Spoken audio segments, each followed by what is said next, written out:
we are indeed at superior in terms of, the larger scale of things, looking at all races.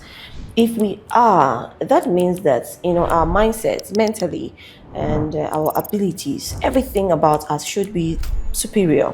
How is it that for so long this superior group concentrated in a space like this is not the world leader?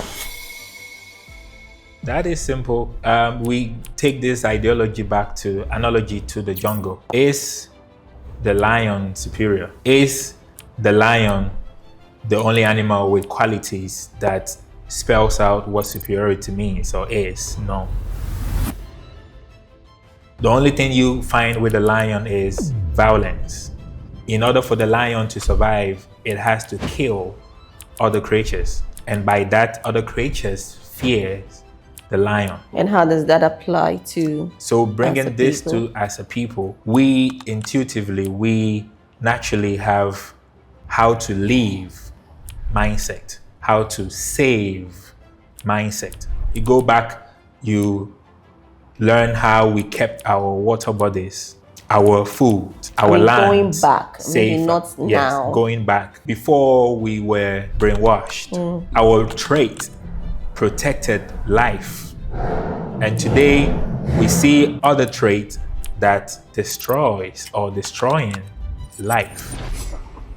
This trait, as we speak, have come up with weapons of mass destruction. They need to kill and destroy. And for that trait, they've been positioned in a place just like the lion in the jungle, because people want to save their species by not fighting this person, as this person's trait is to continue to destroy and destroy and destroy. Okay, this is an episode I'm excited about. I'm excited about the conversation that is coming up right now. I'm here with one of my favorite people to discuss the Black race with, Rofeh Immanuel Biney. Now, Rofeh Immanuel Biney is a naturopathic doctor and a holistic health strategist with, extensive expertise in gut health. He is a regenerative nutrition and natural medicine expert. He is the founder and chair of the Gut Care Group, a multidisciplinary health organization dedicated to advancing preventative and restorative healthcare across Africa through natural and evidence-informed approaches. That's a lot, right? So it's a lot of big English, but it's a lot of very relevant big English. Rofeh Immanuel is one of the people who is bringing us back to our roots as far as our dieting is concerned, gut health in general. And I can't wait to get into the conversations. You're welcome to my very humble studios. Good to have you here with us. I want us to start with gut health. What is gut health? Pleased to be here, Juanita. Gut health is a good question. Gut health is basically talking about bowel health or intestinal health. And bowel health has been a knowledge that's been with Africans for decades. So I would say since the beginnings. And over time, we got it twisted as we shifted focus from what was and where everything in terms of evolution, biology, getting into embryonic stages of human formations, we kind of at some point shifted gears and decided to give attention to other tissues and took away bowels its entirety, what it stands for, what it represents, its function. We took those out, or we reduced those to a very basic understanding, which most of it in today's medical literature requires a revision. So basically, gut health is about intestinal health. And today's race, we could tell that that knowledge has been removed, gone far away, but it's coming back. But the further you dig deeper into gut health, you realize or you get exposed to a secret that Africans had held for decades and also contributed to our longevity. Which is? Our bowel health or gut health gave us the knowledge of what to eat and the time to eat and how to combine, because we had bowel knowledge.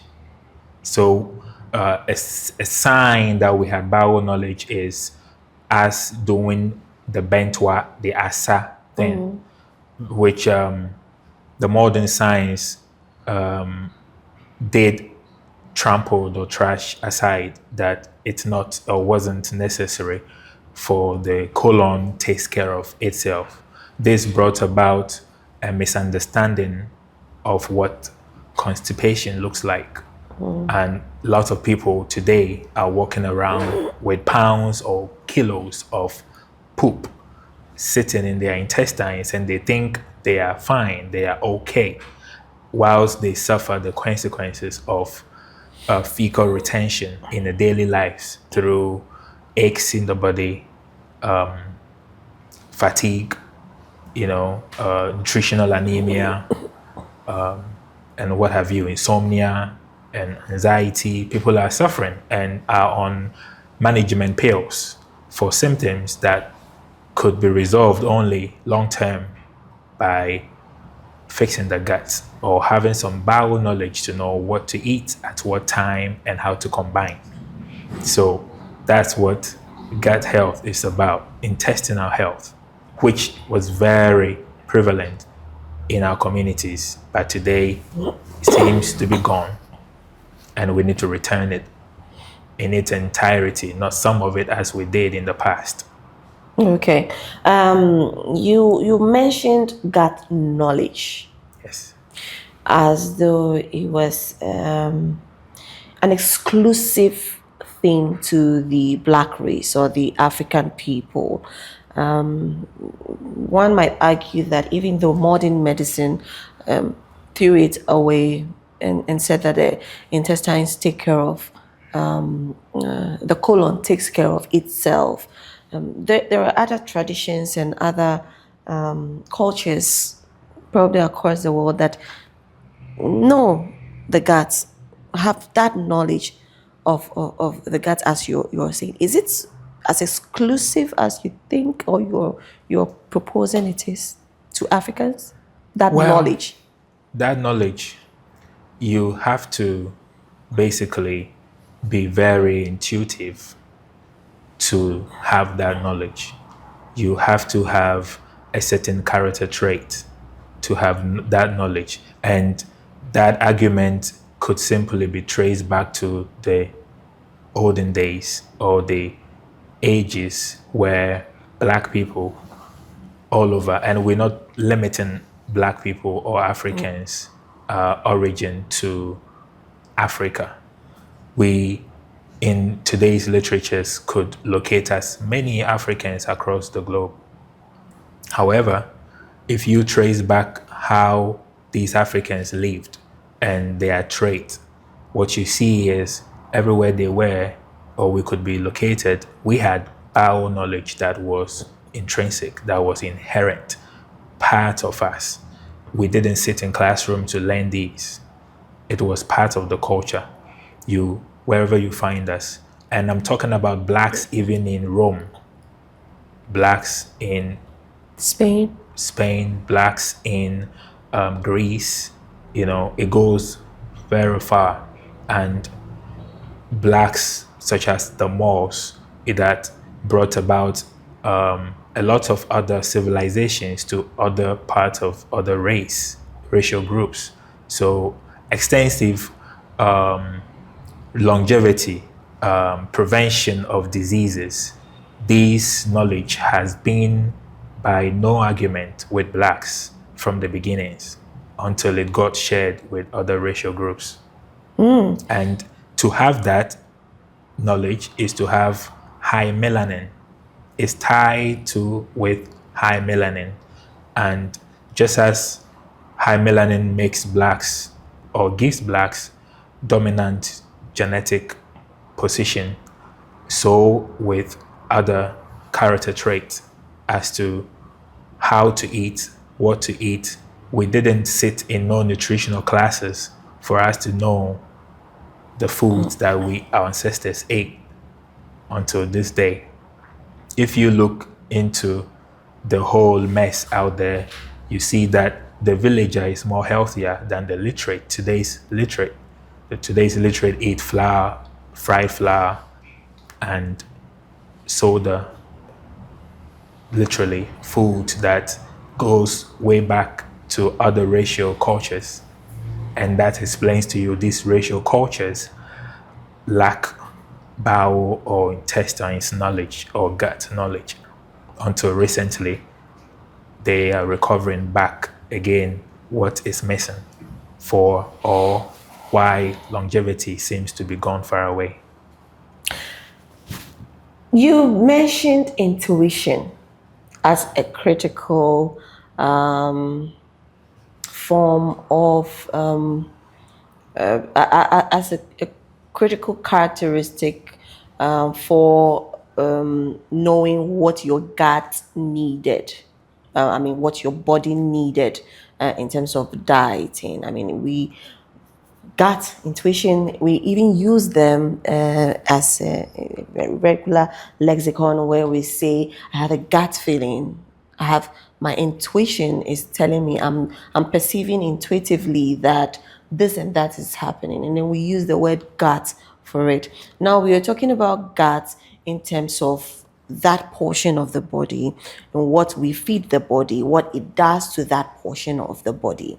And you're saying that there is a particular group of people who have that intelligence form better than another group of people. Now that's like I mentioned in my previous question, there are other cultures. Like the Chinese people, for instance, those people, the Koreans, they are very careful about what they put in their bodies. And would you say they are black people in that sense of, being black, but they also have that intelligence form that makes them aware that, for my meal, for my dinner, I need soup, herbs, vegetables, and just a little bit of, something to add on, maybe a teeny bowl of rice. They have that beautiful ensemble on their dinner table that's working for them. So I want you to push further the arguments for me to understand, for others to understand why you think this is a black thing, and the knowledge of the gut health. Okay, so to help listeners or viewers to understand, we're not limiting blacks to the continent Africa. However, we are allowing the word black to go back into its roots, such as melanin, if we're using the word melanin, or carbon, if we're using the word carbo. We're talking about a substance that are found in human body, and it contains a character trait, or it enhances a species' ability. In terms of intuition, they are top-notch. Whatever you could name that as human species we would have, these people with this high carbon or high melanin appears to have exceptional, extraordinary, and they appeared across the globe. So the Koreans, the Chinese, all of these have their origins. We're going back to black or having the black ancestors, and they copied or they got these intuitive abilities from them, and you see them retain these traits everywhere in their cultures, whereof other cultures that decided to come up with a new civilization. Today's world, before the Confucian, the civilization was built on top of that which is life-giving or that which is life-taking. So we're going to have to strip off all of these multiple seemingly ideas that we have in the world and where they may be coming from, and bring everything down to the two ideas. As we all know, either boy or girl, either God or Satan, either truth or lies. Duality. Everything has dwelled in that perspective. And today appears to have multiple ideas outside of duality. But it's just to confuse. It's just to cause the masses to not know if it's not there, it's here. And with that, we could limit the argument from, being very less of controversial if we all would admit that all these cultures have Black ancestors. Okay. Now, let's clear the confusion. What have we been doing with this intelligence form? What, in your opinion, do you think we've been doing with this intelligence form all these years?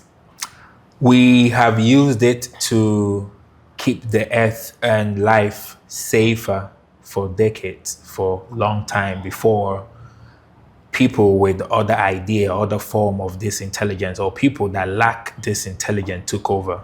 And we, by a fruit of a tree, we know the fruit it is. So today we could see the mess everywhere, the culture that dominates today, the civilization that dominates today, and its impact. And today, biohealth seems to be new language in modern science or today's men, but it's not in the African cultures. Like walking barefooted, that science is backing today. We already walk barefooted for a very long time. See, anything that the science would discover to be good, we already knew and lived it. So, there is no argument around us Blacks or people with higher melanin or people race with higher carbon being as or appearing as syllables. Do you think the Black race is the superior race? I mean, we want to, this conversation is really veering off what the original plan is, but I like it, right? Because however it steers us, we will take it that way. Do you think that the Black people are a superior race? Well, not think, it's just a fact that nobody could challenge with truth, except we build lies around. But the only race that you could find evidence-based proof to be superior, not movies, a race that haven't been proven to be superior with movies such as Superman and Batman is Black race. Unapologetically, everywhere we're seeing, we've proven our superiority. Michael Jordan, through sports, through intuitive task, Usain Bolt, you could go on and on and on. Our abilities, through the fact that any other race and this Black race or higher melanated person or being come together to mate, to create a family. The babies turns Black. If the mother is African, the baby would have or go towards the mother's, the African. If the father is African, so it is. So if you looking into it with genes, biology, everything that makes a human quality to say superior, use the word superior, then for all the facts checks us to be the superior. One would say, how is it that if we are that group of people who I use the word superior in asking the previous question. I'm sort of trying to run away from it, but I still use it for lack of better word. If we are indeed that superior in terms of, the larger scale of things, looking at all races, if we are, that means that, our mindsets mentally and our abilities, everything about us should be superior.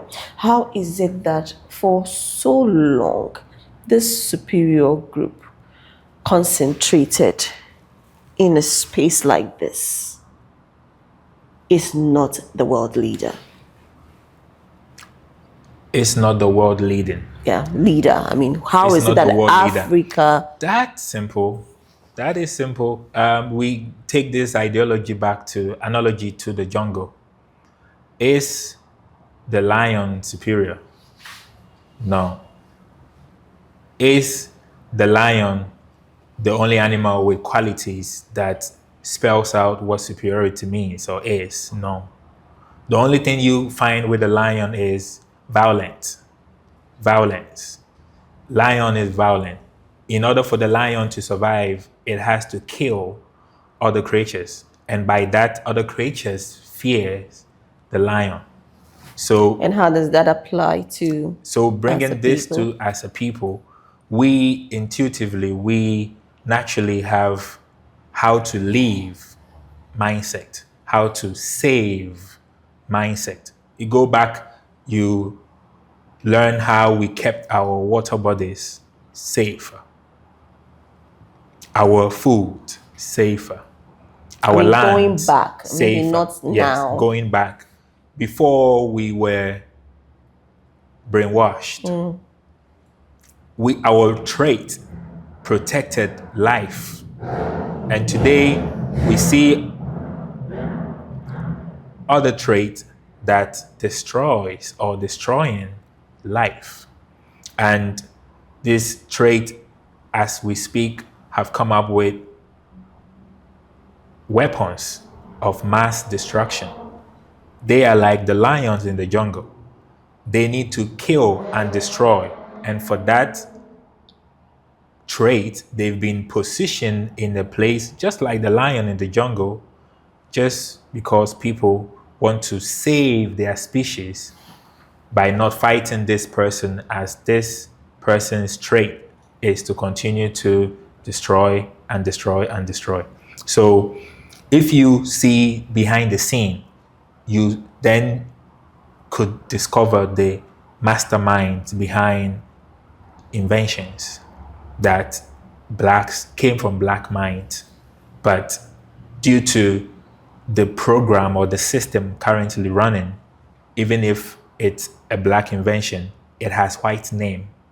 Therefore, you and I and the rest that doesn't have much of the knowledge about the system goes about believing that this came from white, or this came from brown, or this came from other people, but the African. Preventative health. We are in a dispensation where we feel the hospitals quite a lot with our presence. There are a lot of pharmacies. You move 5 meters, you see a pharmacy. A few more meters after that, another pharmacy. This is like a big business in the capital especially. And all these pharmacies are also making their profits.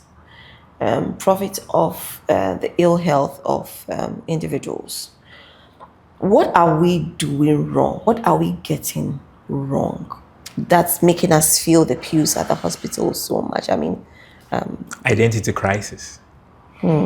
Identity crisis. You notice that a lot of people that are not in their old ages and are in the hospital, and they are not there to do a regular checkup, but are there with what?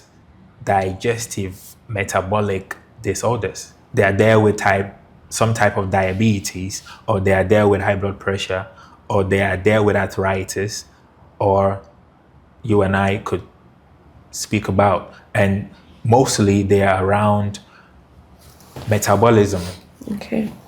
disorders of metabolism. And this goes back to identity crisis. The African race today, most of the population walks around, if I'm using another analogy, drifting from human race to fruit race, then I would say that Africans, like watermelon, are going about today acting like bananas. So we have this handout from bananas, and you and I know for a fact that you cannot chop bananas or dice bananas and roam the whole day with it. It's going to give up all its life. But you could slice watermelon, and as we see our women do, roam the whole day selling watermelon, and this fruit retains life for as long as, almost 24 hours.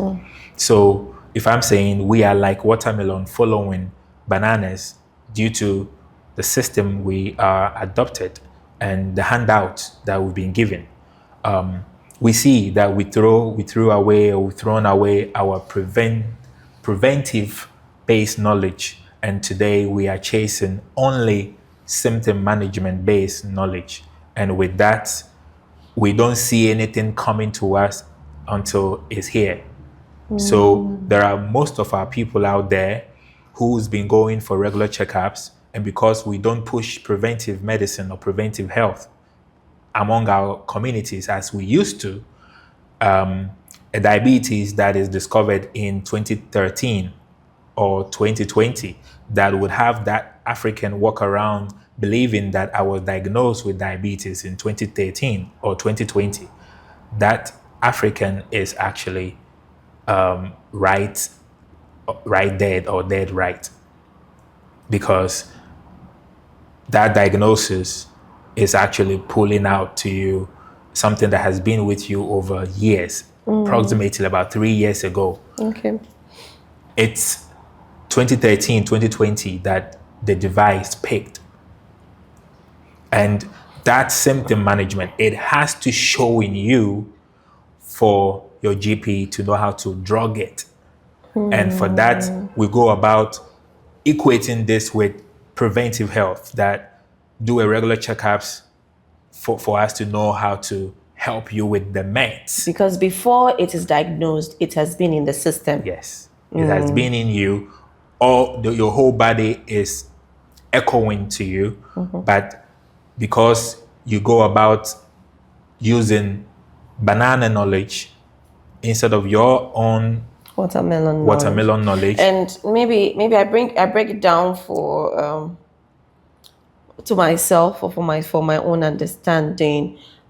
We are a certain people. Yes. And we function in this certain way. Yes. But we have adopted a different kind of lifestyle, or with different kinds of lifestyles, other lifestyles that don't match with who we are, what we stand for.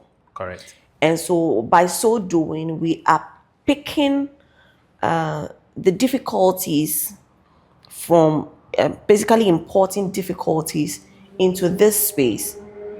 Yes, our body's been literally communicating with us that it just works like processing coconut in orange machine. Okay, and the machine been breaking down countless times. Every time you use that orange machine to process coconut, machine tells you you did wrong. But the knowledge we have keeps convincing us that it's normal for the machine to act like that. So that's why these shops, centers are opened every few meters away from you. Visit there and get something to manage the communication that the machine gave you, which before we lost this sense of preventive health, we would have understood it and changed whatever we were doing or we did for that communication to pop up.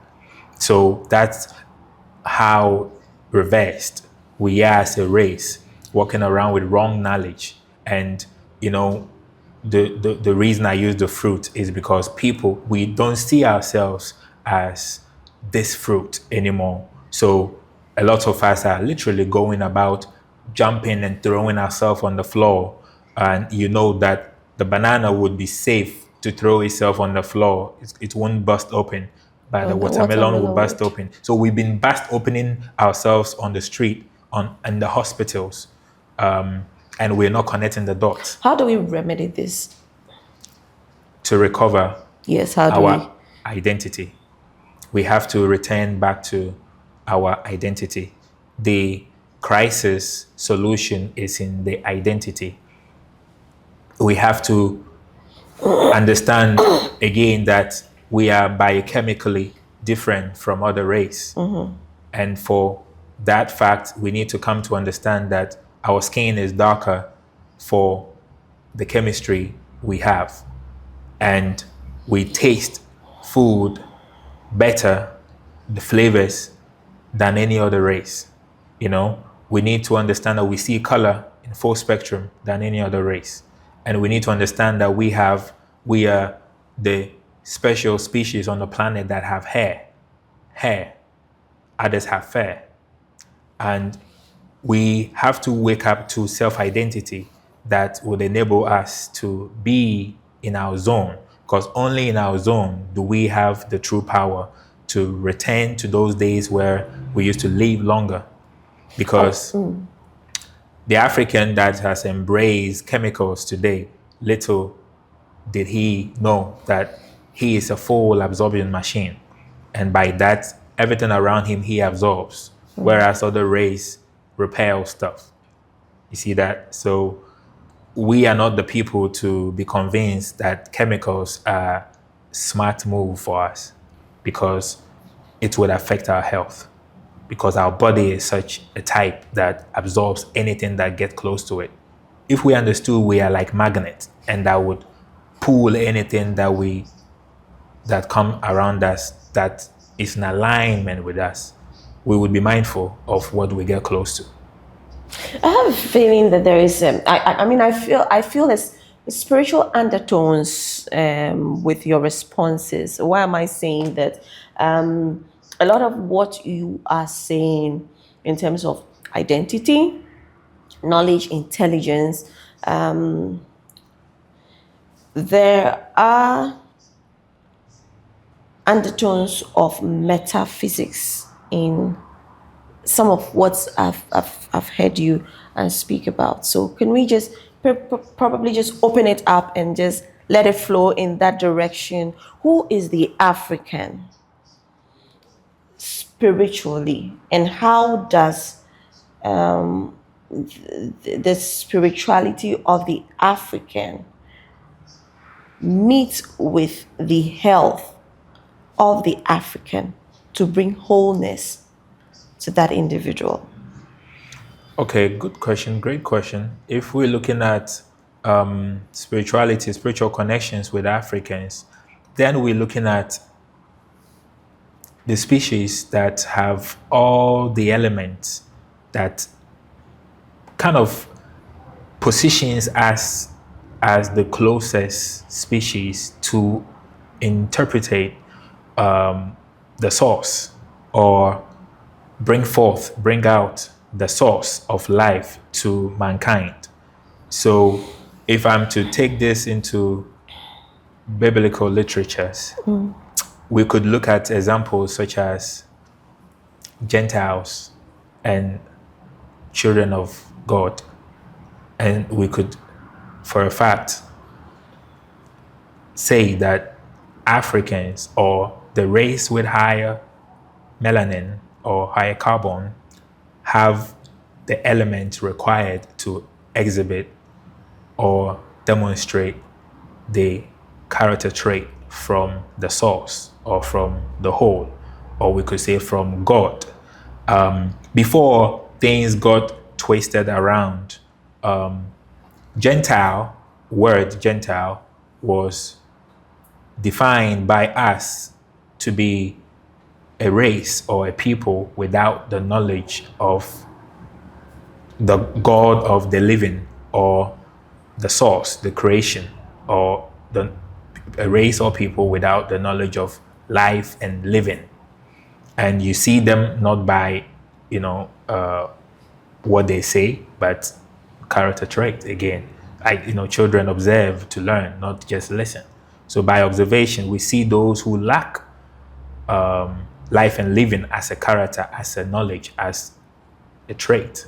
And we have those that have it even when we had not sat in no classrooms to talk about how do we seek about longevity. So our spiritual connection is what we see all around us before the fall, before humanity took on a different shade to look at value of a tree only when it turned into a couch. But we'll never see a value of a tree whilst it's still stuck in the ground, providing us with oxygen. So today's conversation is,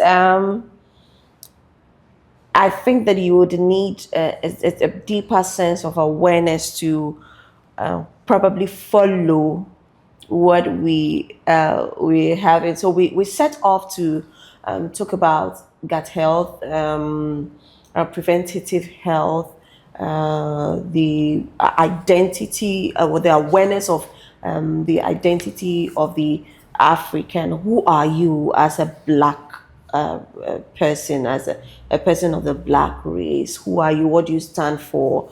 And that's what we've been juggling around so far. And our guest, Rofeh Immanuel, has been sharing some really deep and daring facts from his perspective with us. So you just hang on tight, because I don't know what he's about to say next. Because whatever he's about to say is probably about to shift consciousness within you. And so hang on tight as we listen to the rest of what he has to say. You talked about identity crisis. You dwelt on it for a bit. And we are at a place where the entire world is beginning to find out a lot. Truth is now more accessible. It could be because we are becoming a tighter global village, but there could be other reasons for which we are able to access truth even more quickly, rapidly, in its raw form. In the face of that information rise in truth, we are also seeing a lot of falsehood being peddled. So there's misinformation, but there's also a lot of information. We are in also a dispensation where we hear people use the word awakening a lot. And so this state in which we are, where the human race is awakening to certain truths that were first or initially hidden, we all are seeing ourselves as a collective, as one. Unity. But you're here addressing concerns with the Black race.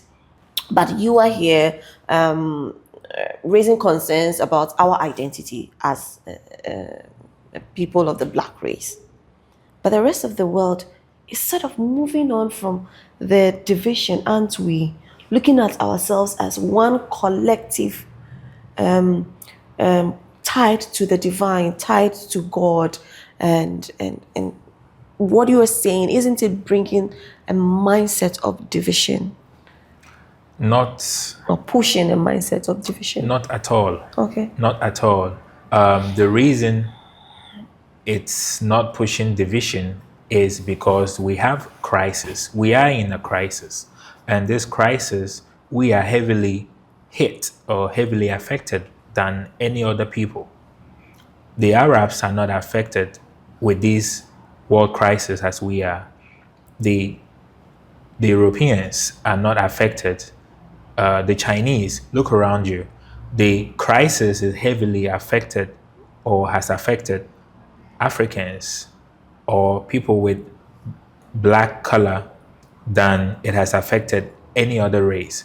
And when you look into By the crisis, we mean the identity crisis. Identity crisis and its impact, its Okay. consequences in health, in finances, everywhere we tackle, education, you see that the whole world are making billions off the African.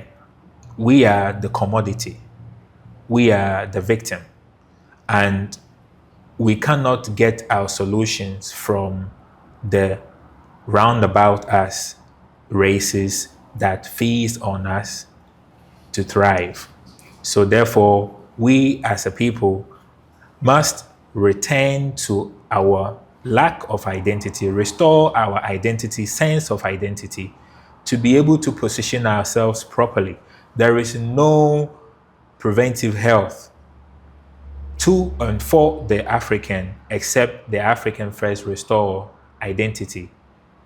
So if the identity is not restored, then the European comes in like a banana to try to advise watermelon on what to eat.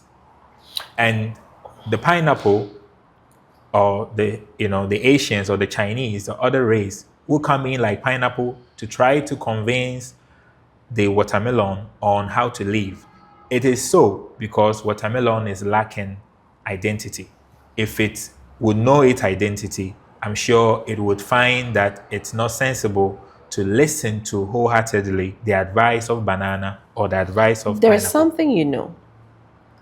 I mean, sorry, I didn't mean to cut you, but there's something you know.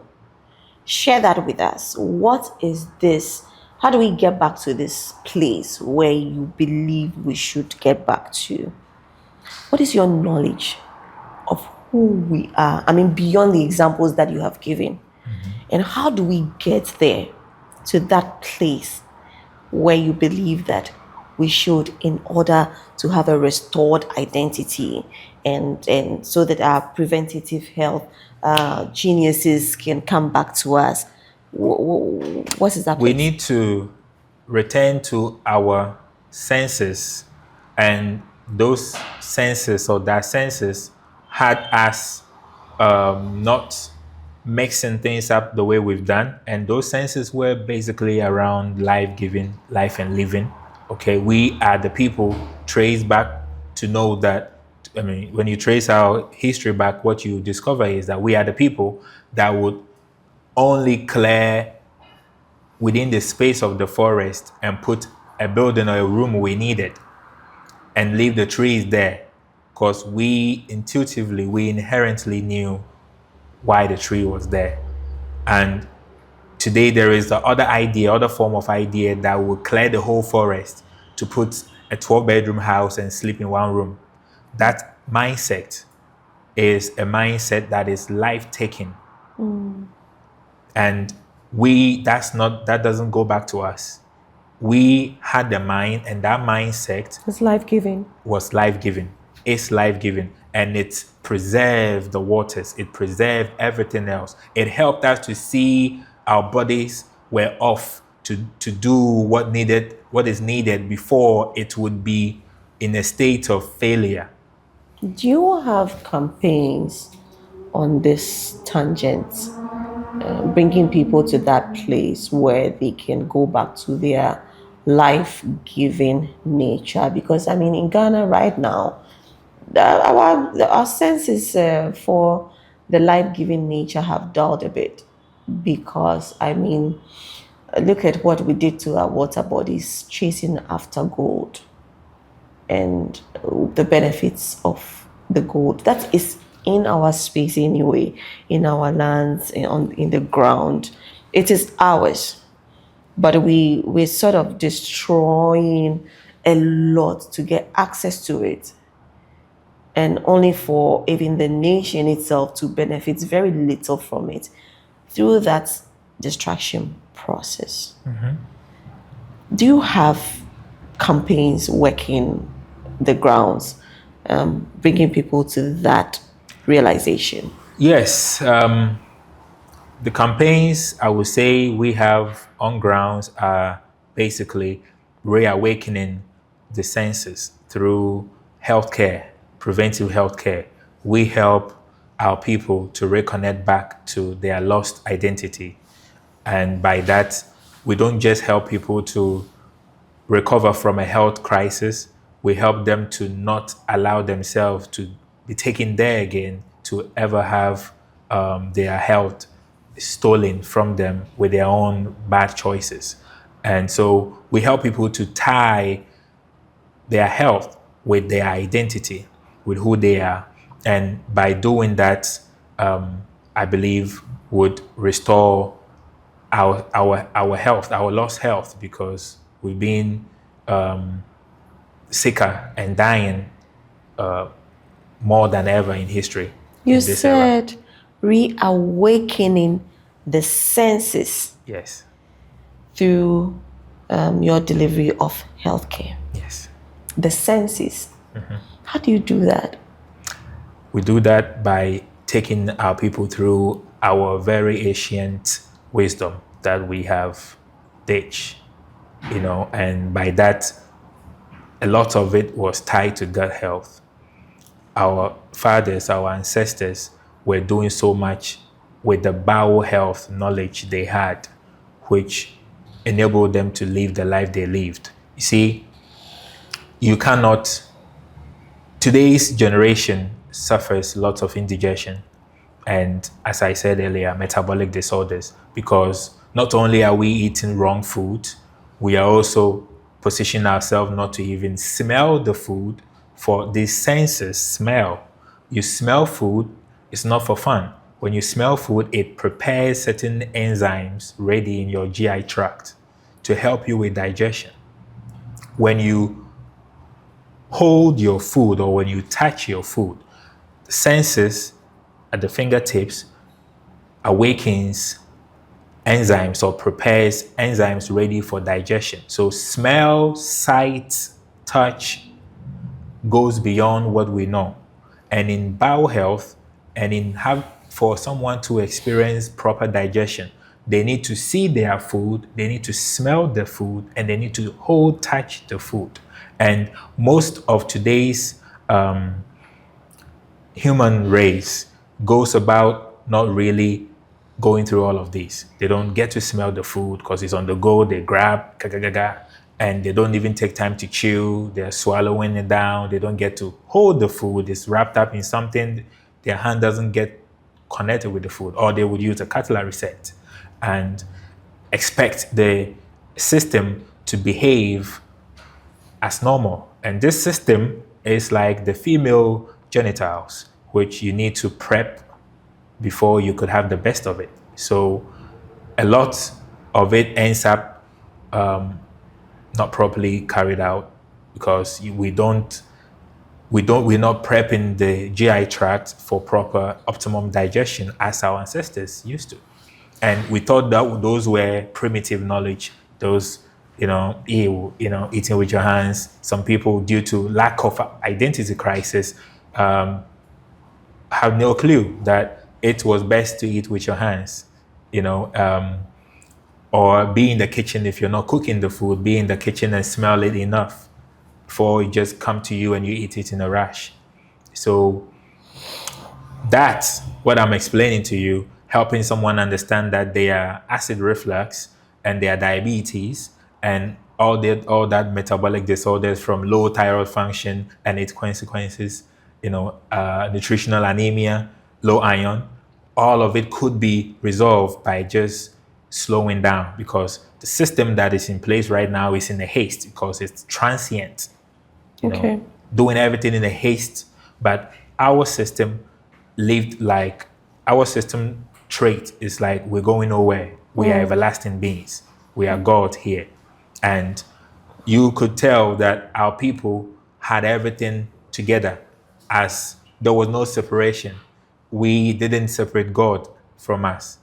You see, so we really lived as One with the divine. Yes, we live one with the divine. We lived as we belong to this earth. We didn't behave as strangers. Oh, but are we behaving as strangers now? This is the only place we have. I mean, the earth is the only space we have, and we are existing in. You see that mischievous smile on your face makes me makes me know there are other things you want to say, but you're circling around it in riddles. Rofeh Immanuel, let me just cut to the chase based on all that you've been saying and how you've been going around walking on eggshells. Let's talk about the universe. Do you think that as a human race, we are the only life form existing in the universe? Do you think there are other life forms? There are other life forms. I mean, there are other life forms. Life needs to be understood in its broader spectrum. It is, plants hold a part of a life form. Animals hold a part of a life form. We're not just by ourselves. There are other, celestial life forms. When you go back to our ancestors, this is why identity crisis has caused us a lot, because life forms comes in many shades. And even in the biblical literature, you see that it is stated, "Thou shalt not kill." And it didn't say, "Kill your fellow human being." It was left broad, "Thou shalt not kill." And if you go to India, the gurus, the people that today recalls to have in-depth knowledge about life and living and intuitiveness, you find their traits. They don't even kill animals, and these people have a special connections with animals. An example I could give to the Ghanaian who would be familiar with, or an African who would be familiar with animals such as dogs barking on certain human beings, even those that may not be bad humans, but may have some sort of bad energy, around or them. maybe a dog meat lovers. How would a dog know to bark on these people? We coming to understand that would shape the way we respect life, and because Life even in plants. the life is broad, and maybe you and I tomorrow could return as a different life form. You hold that view. Well, I mean, the team is like ecstatic right now. in the biblical literature, Yes. Jesus was asked, "Who do you think that I am?" And his answer, or the other disciples' answer, was like, "Someone that has come back again in a different life form." So that view of a life form changing. Sorry, I missed that. Can we say that again? So I took In an the example biblical from the text. biblical text, Okay. where disciples approached Jesus and questioned him in a quote that, "We do know you to be this person in another form." That's John the Baptist. The literatures that kind of conveyed reincarnation spoke volumes about life isn't only in human form. And it spoke about how you could be in a different form, Which part but of the still having Bible life. has that specific? I cannot quote the actual, but definitely We'll find in it the New and put Testament. it in the comment section. Yes. For Who do you think I am? Jesus put it to the disciples, and they answered. Some say you're John the Baptist. Exactly. Others say you are. Yes. So Isaiah, John the Baptist, Ezekiel rather, right? and some thought he's one of the prophets that has returned. These are reincarnation belief systems. But reincarnating as a person, not as other things, right? Yes, that part of the biblical text didn't go deeper into reincarnation, but reincarnation is a broader subject that you could find in depth of it in the African literatures. And that gave us that trait where we respected all other forms. Our people in the traditional settings, when they even approach a plant, you could tell that they approach plant differently with that understanding of the plant also holds a life form, and so is animals. The Arabs and our Muslim brothers recite prayers before they kill or take a life from an animal due to this ancient African reincarnation or life belief systems that existed for a very long time, which enables us to give a very special respect to all lives, even those we lend or borrow something from. Sorry. This is a conversation in which I'm certain that our viewers, our listeners, those who know what you're talking about are following. And I know that it may seem you're speaking in riddles a lot because you should have seen that look on his face right now. Very mischievous, really. He's speaking in riddles. As others would say, walking on eggshells around the topics that he wants to share with us. And I believe that is also because we all are at different stages of our evolution. And there are things that you may say that would resonate with some, but will not resonate with the larger community. And so as we are all moving ahead as a people, as a species, the time will come where someone like Rofeh Immanuel would not really walk on eggshells, because he knows that what he is speaking about would resonate with a lot more people. And so he would fully be out of the closet and share with us knowledge about the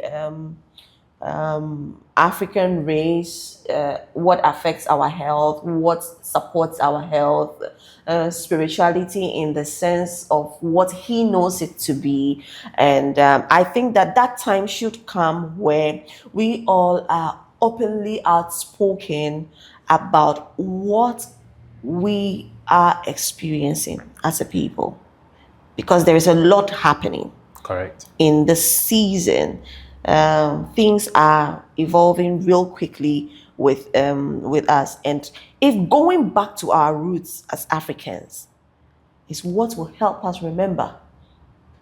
I mean, going back to the basics, going back to the things that we've thrown away is what will help us know how we are close with God.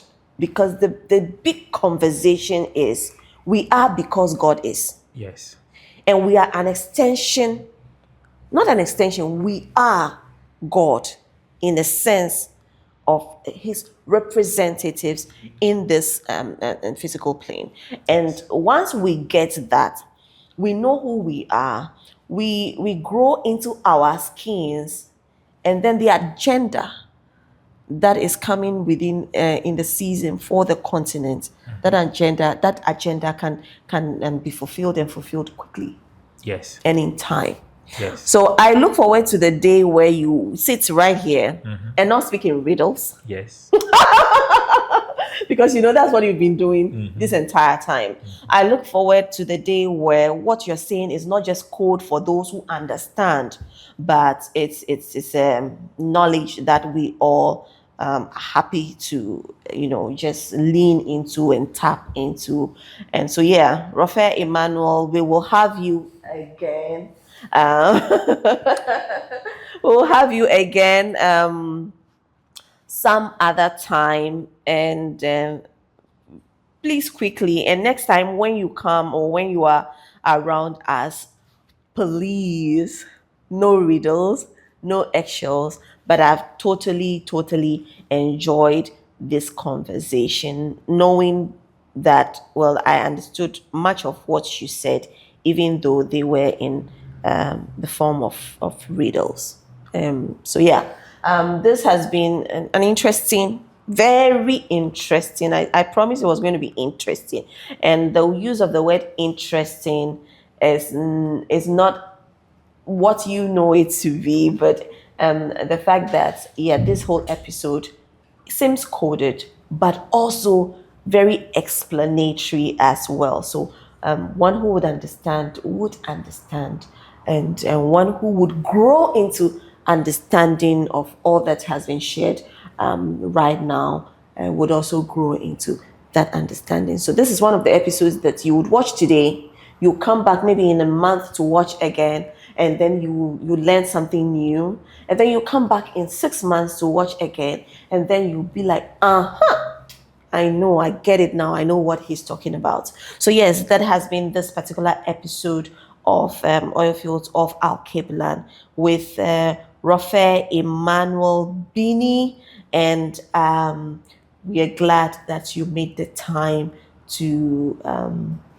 to listen and to watch. I'll leave his details in the comment section for anyone who would want to connect with you to understand how they can awaken their cells in their body through the kinds of preventative health measures that you preach and help people achieve. So yes, thank you so much and have a lovely week till we meet again in 2 weeks. This has been Oil Fields of Alkebulan.